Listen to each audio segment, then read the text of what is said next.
ભાઈ આ ઓનલાઈન માં જે શર્ટ લ્યો એ શર્ટ મળી જાય ને ભાઈ, પણ 1000 રૂપિયાનો આવશે. આમાં ઓનલાઈન માં તો 550 રૂપિયાનો જ મળે, તમે કા 1000 રૂપિયા કયો? ઓનલાઈન નો ભરોસો ન કરાય. કાપડ કેવું આવે, એનો કલર ઉડી જાય, લાંબુ આવે કે ટૂંકું આવે, એની ગેરંટી કોણ લે? એની કરતા તમે અહીંથી જોઈને કપડા લ્યો મારા ભાઈ. મને આવો શર્ટ આપો. ભાઈ આ શર્ટ હે ને મારી બીજી દુકાને પડ્યો હે, હું કાલે તમને સવારે મંગાવી દઈશ, તમે કાલે સવારે 11 વાગે લઈ જાજો. આ તો વાંધો નહીં, કાલ મંગાવી રાખજો, હું લઈ જઈશ. આલ્યો ભાઈ પાર્સલ તમે ઓનલાઈન મગાવ્યું હતું ને ઈ.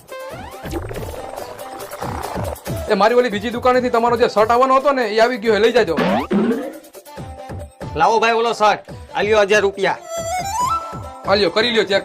ઓનલાઈન માં જોયો તો ને ઈ જ શર્ટ હે. તો પછી ભાઈ તમને મોજ આવી ગઈ ને, એટલે જ તમને કહેતો હતો કે ઓનલાઈન નો ભરોસો કરવો નહીં. હવેથી હું ઓનલાઈન વસ્તુ કઈ મંગાવીશ જ નહીં, ભલે તમારી દુકાને મારે ડબલ પૈસા દેવા પડે. સારું હાલો આવજો. સેને બુદ્ધિના બારદાન 550 વાળો શર્ટ 1000 માં બટકાવ્યો, અને તમે ઓનલાઈન વસ્તુ લેતા ને મારી પાસે લઈ જાજો. થોડુંક મોંઘું પડશે પણ આવશે.